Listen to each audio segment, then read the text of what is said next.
Hi, welcome to Insights into Consciousness. I'm Anna Olsen, and I'm the host tonight for A1R Radio. Tonight, I'm going to do a piece on Feng Shui, and that's because most people that I talk to basically don't know what Feng Shui is. So I'm going to go into the reasons why we use Feng Shui, a little bit of where it originated from, and what it's used for. You know, a lot of people, when we start talking to them about where they place things in their home and how and that it'll change things that go on in their lives, they start to kind of look at you funny. But I've done a lot of these clearings and these Feng Shui treatments for people in their businesses, their homes. And I, by the way, also do energy clearings for if there's spirits in the home still, if there's people who have passed on property, things like that. So Feng Shui has a lot to do with keeping only positive energy in the home as well. And I'm going to first go over why we cleanse first, why we cleanse a space first. So cleansing a place, it's usually done with sage. It's usually done with intention. So the key word here is intention. So most of Feng Shui and most of energy clearings and cleansings is done with the intention of what you want in mind.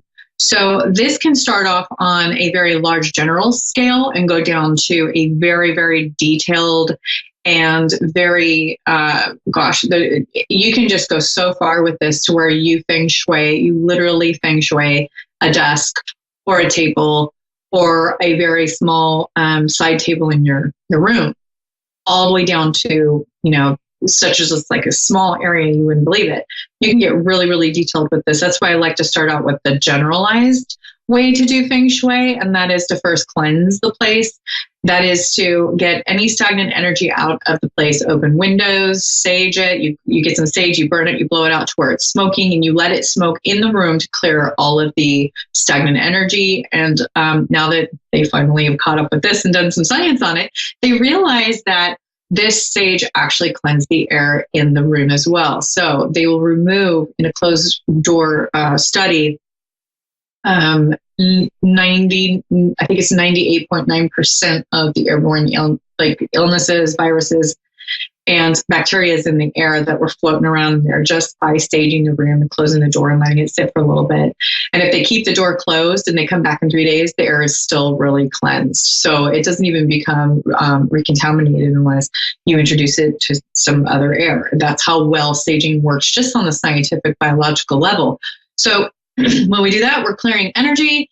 And what we really love to do when we really want to clear a space, and this is why we clear a space if we want to clear things in our lives or we want to improve things in our lives, because these different areas in your home, you set up a grid over your blueprint of your home or the room or even a desktop. You can start as small scale as your desktop or your side table in your bedroom. You can just start a little bit at a time and go from there.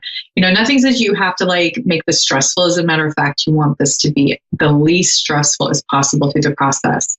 So we usually will first sage the place to kind of cleanse the negative energy out, because a lot of the time there's negative energy keeping things stagnant in the home as it is. And in addition, this helps cleanse the person of their subconscious beliefs or programming that's kind of staying there and causing stagnation in energy, or the way that they place things in the home. Because even in psychology, when they do sand tray, if you've ever Googled sand tray or art therapies, they can figure out what's going on in somebody's brain by what they draw on a page, a plain white page, a square, or the way that a child will place items in a sand tray. Every single quadrant and every single area in this square space is a reflection of the person's brain and different areas in the brain. So whatever they place in the sand tray or on the square page will correlate to a center of the brain and something that's going on psychologically with that person and how the brain is functioning. So if you want to get down to science, that's just a small example of how this works. So in addition, when the study of psychology, when they talk about, how somebody's doing and all of that, they go into a lot of the times you can really tell what's going on in the brain by looking at the person surrounding their appearance, how they present themselves, and that is a reflection of what's going on inside.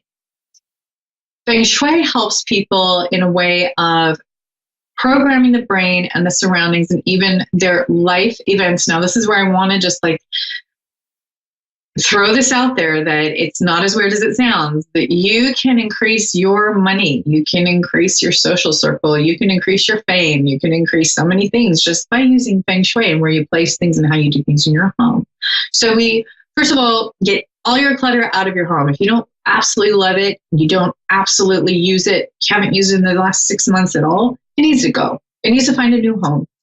And, a lot of people will just throw a bunch of stuff out on their side of their driveway or on their driveway and put it on Craigslist. People will come get it. Some people take it to the dump. Some people recycle it. There's all sorts of ways that you can productively get rid of stuff. You want to kind of think of like a hotel room, that when you walk into a hotel room, there's just your basic bare necessities of what you need is very minimalistic. There's not a lot of clutter. If you collect a lot of things, it's quite a psychological process to go through those things and to purge yourself of the things that are either damaged, unused, or unloved. So that's first of all what you do. And once you only have the things that you really, really love. And again, you can do this on a small scale. Some people do just, their side table first or their desk first. Works really well in offices, homes, businesses, and then we can extend out into the yard as to where you place your plants, your trees, and everything else. Now, I am not an expert in Feng Shui, but I've been doing it for a long time. And I have initiated doing Feng Shui for other people. And one thing I also like to do is, after cleansing, to put down a crystal grid that represents the home. And you do this totally intuitively. A lot of this is very intuitive, where you place things and you cleanse things and you get rid of things on an intuitive level. You can even make your things tell a story. Like in a baby's room, I've seen Feng Shui done where the items placed on a little shelf on the wall represent this beautiful baby boy who had some health issues and got over them. And the parents, he's represented by a little stuffed animal. And then the parents were represented as two other stuffed animals that were protecting the baby's health. And so these are just little things you can initiate into the space to really symbolically kick up that energy and introduce a lot of positivity. So if you think about it, even like walking into a room and seeing something like that in your child's room, where it's on a shelf and it's presented really tastefully and, the representation for it symbolically, that can also be a reminder to people to, with their thoughts, introduce that positivity back into the space. So we have not just a space that is less confusing on a subconscious level for people, because when you walk into a space and you have to memorize every single item in that room, every time you go in there, you're going to become emotionally exhausted after a while. That's why we love the minimalistic way to do this. And that can be putting things in a cabinet, putting things in a closet, putting things, in your drawer. It doesn't have to be perfectly organized when you first start this. Many times you can just tuck it away and save it for later and use it that way. So we have this really wonderful way of clearing space and reprogramming energy. Well, how do you know where to place things if you can't do it all on an intuitive level and you feel a little overwhelmed? Well,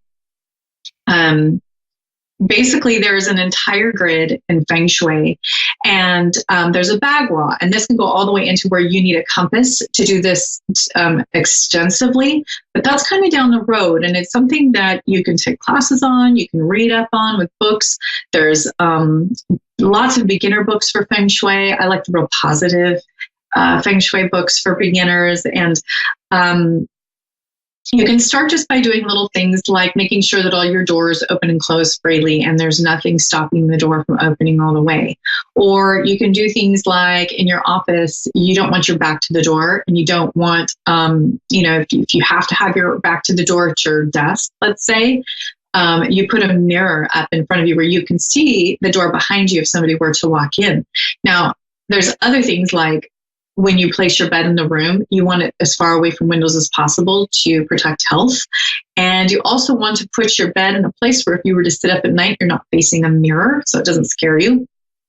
And you're going to want to always see the entrance of the door, like the entrance of the room, like the door, even in a living room setting or a bed in the bedroom. These are all things you can initiate. If you think about it, even just on a psychological level, these are things that make people feel safe and secure in their space as it is. And what happens when we feel safe, secure in their space, more in control of our space, where it's the energy is nice and clear? Well, we tend to have more positive thoughts. We think about more positive things. And what does that do? That manifests and attracts the things that we are thinking. We all know that thoughts are things and thoughts become things. So this is also how it works in the psychological and subconscious level. You can also add putting a vision board up. So if you have, like, let's say, a vision, a bunch of goals that you have, if you don't know your goals, you can get really clear on them and write them out. And one by one, piece by piece, put it together on a vision board where you get a poster board and you get a bunch of scraps from like a magazine, or you can even print them out from the internet, or just draw a picture. Visuals are best, pictures are best, and then you can write words on it as well. Even make a map of where you want to go one step at a time down a road. And on this vision board, you're going to put it up where you can see it. So that's your subconscious reminder of all of your goals. And then your conscious reminders are going to be, let's say, putting those goals on a calendar every day and seeing it and planning it and doing things to make it happen. So it's not just putting it on a vision board and not thinking about it. Of course, it's also consciously putting an effort into those goals and working on it on a weekly, monthly, weekly, daily basis. So this is something that needs to be a process. So back to the Bagua and the Feng Shui model. You can go online, you can find it many places. There's whichever one feels best to you. There's a bunch of different little ways that you can do it. But basically, you put a square with different sections in it over your house. And there are different sections of this Bagua, and there are different sections of the Feng Shui model. So on your upper left-hand corner in a square over the house, and this, you just put it straight over. Like if you don't have that corner of your house in there, it's kind of cut out, like you have a patio or something there, you just still put this over that area as if the square is complete. So there's, like let's say there's different colors, there's wealth and prosperity, there's family, health, fame, love and marriage, creativity and children, helpful people and travel, career, knowledge, and self-cultivation. So for people with the video, this is one of the models. You place it over your home. And it's going to, every section over the house is going to correlate to another area of your life and your goals, your well-being, your family. So it's sort of like if you were to put a clear wax paper with these sections over the blueprint of your house, you can kind of even doodle it on a paper and then again go by your intuition. You take each section of, like, let's say in the upper right-hand corner, there is love and marriage, and that's a pink square. So it has to do with marriage, relationships, it's the feminine, and then it says earth, and it's reds, whites, and pinks. So you're going to go into that area of your house, and you're going to know that that space correlates with your love and marriage. You're going to go in there and say, okay, is it cluttered? Has there been attention, given to this part of the house? Is it clean? Is it dusted? Is it vacuumed? Did we get under the bed? There's all sorts of things that you can look at that room and you will notice in that area of your life how it correlates to how things are going. And I'm telling you, this happens every time. There's sometimes a bunch of stuff under the bed. So there are things, when you see that, there's a lot of things, even because bed represents sexuality and all of that in the marriage. So you'll know that there are some things that need to be addressed or just haven't been talked about. And that's really kind of something that the family or the couple or whoever, they can like talk about it and sort of try to figure out what that means, clear it out and see if it gets better. There's a whole lot of things you can do with this. And it's kind of a favorite of a lot of men because they're not having to talk about the issues as much as like women would like to. They're just clearing a bunch of crap out and getting it out on a physical level where they're putting up curtains and hammering stuff in. And once they get around to it and they finish it, it's much more satisfying to them to do it this way a lot of the time than it is to sit down and talk about it and go through all of these issues verbally, because that's more of a female way to do it. So this is very good for men to try and to do, or to help with. Men seem to really prefer this over talking about things. So then what you do, after you clean everything out, get rid of all the clutter, dust, vacuum, just make it as clean as possible. If there's any, like holes in the walls or whatever, you patch them up, you paint them over, just make it as nice as you possibly can where you feel really comfortable intuitively. And then go into the room and, I think this Love and Marriage says it's an earth sign. So that correlates to Feng Shui, and you can Google this. So very long, drawn out explanation. But, you can put red or pink candles in the room. You can decorate with those reds and pinks in some way that you find appealing. Or you can use things that represent love, or you can just make it really, you can place things in a way that will increase the productivity or the delivery of chi through the room. So you want it's almost as if you imagine that your whole house was filled with water and it's flowing in, and that it also needs to flow out in the appropriate places. So you don't want the chi going down a drain. You want to, like, let's say if you have a bathroom attached in this area, to keep the toilet seat lid down or the bathroom door closed with the mirror on that side. If it's good Feng Shui to put the mirror on the outside of the bathroom, and it's reflecting into the room, because this is another dynamic. If you have a mirror in the bedroom, especially the marital bedroom, you do not want a mirror reflecting the bed. That is a big thing that people usually they just kind of overlook. You don't want, like even a full-length mirror reflecting the mattress or the bed or anything like that. It has to do with, now, I always tell people, just try it. Just try this and see see what changes, see how it works for you, because it's worked every time that I've tried it. If people don't go into a room very often and you Feng Shui the room, you will notice that they start coming into the room a lot more. It's used a lot more. People feel more comfortable there. So this is a really quick, easy, surefire way, if you really, really want to make things work in your space, to stimulate the energy in different parts of the home. And if you look around the world, there are Buddhist temples, there are gardens, there are, the Trump buildings are all Feng Shui'd. They have somebody even design the buildings with Feng Shui in mind, because you can also design the house or the building, the garden, what have you, in Feng Shui before it's even created or built. So many people do that, and they tend to have, more money because they believe in the Feng Shui. They use this Feng Shui. They use these processes and these applications for, and a lot of the people that I find, they hide that they even do Feng Shui. This is a secret among many, many people, many big businesses, many of the wealthy, many celebrities. They don't want people to think they're nuts, but it works. If it doesn't work on an energetic level, it works on the psychological level, because the people who Feng Shui get the things they want. So if you're, like, let's say, having an issue with money and you want more money to come into your home, you look at the area of your home that correlates with money. You declutter it, just to decluttering and cleaning it out and setting it up really nicely and putting some good effort and some work into it. That's not overdoing it. You don't want to go in that room to Feng Shui it and feel bad or overworked or stressed out. It has to be a fun process where maybe you kind of do some teamwork with the family or your significant other. If it's just you, put on some light music that puts you in a good mood. You want to be in a really good mood and in a really good place to start this and to initiate it. It needs to be something that's fun and enlightening, and it's supposed to be positive. If you're tired, go ahead and take a break or stop and come back.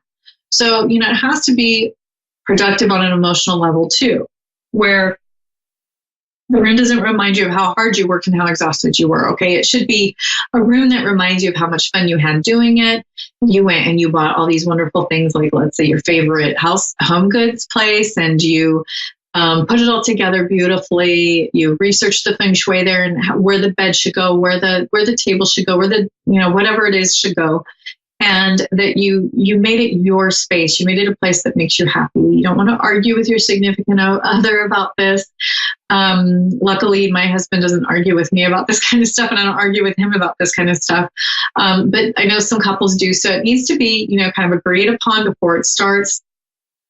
Where everything goes, there needs to be an agreement beforehand that there aren't going to be a lot of arguments, that you'll kind of pick your battles with this and let things go as much as possible.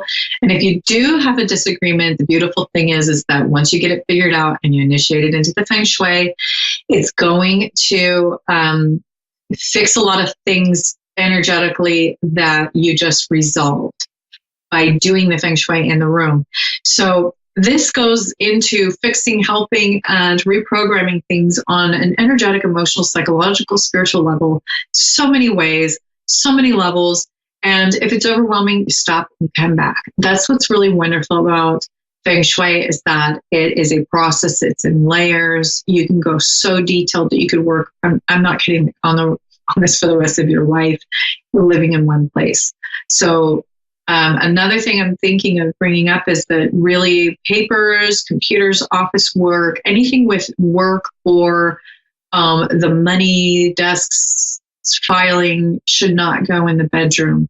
Should be separate. If you can get an office, that's ideal. If you can't get an office, having a nice separate area for all of that is ideal. That's another big thing with feng shui, is to keep only the fun-loving, sleep, relaxation type things in the bedroom, and to keep anything stressful or draining out. So one of the other things you really want to remember with starting your feng shui, just for the people who want a general idea of this, is you go into all of your plumbing, your sinks, your toilets, especially toilets, sinks, drains, shower heads, all of that should be in really good working order. You want to replace all light bulbs in the house. There shouldn't be anything that isn't working. Hinges should be attached. Doors should be free flowing and working properly. Locks should work correctly. There should be no obstructions to entryways or exits. There should be a nice, clear, clean way about the way that the house works. So, they do this with Buddhist temples. They do this with Mormon temples. They do this in churches. Everything's in good working order. That's why many of these places, when you go in, and of course there's, the spiritual energy as well, but it correlates closely with how things are in working order. It's clean, it's clear, it's intentionally intuitive, and a lot of times psychically put together in a way that's intentional, peaceful, good things in mind, good thoughts in mind. And I really wanted to just start a lot of people on this, because this is a really easy way if you're confused and you're not sure where to begin with emotional work, spiritual work, if you've had a big life change, if you're lost on what to do, this is a really amazing way to just start initiating something that you do have control over. And if you have a health issue, you can ask, somebody to come in and help you a little bit, even if you're just, recovering from surgery or something like that. You can even just feng shui your area where you are, and you can start small, keep going. And I also wanted to mention, I'm really, really excited about next week, because I'm going to have a wonderful friend on next week on my show, and we're going to talk about how when I've done readings for her, the reading that I did years and years apart from her last reading with another reader was exactly the same. And this is where feng shui kind of comes into play, that energy is energy, like attracts like, and that it's all the same no matter what. So energy with the same information programmed in the same way is going to be the same universally, and that we ourselves are the only one that can change it. So this friend of mine came to me for a reading. She's now a good friend of mine. Initially, she came to me for a reading, and I began reading off of her energy, all of the same things that another reader had told her years and years before. It was all identical. So I'm going to have her on next week. We're going to talk about this. We're going to talk about how energy is just the same. Spirit is the same. It's all the same energy. information and intelligence, and we just pick up on it. So I'm really excited to talk about that. Please do some feng shui.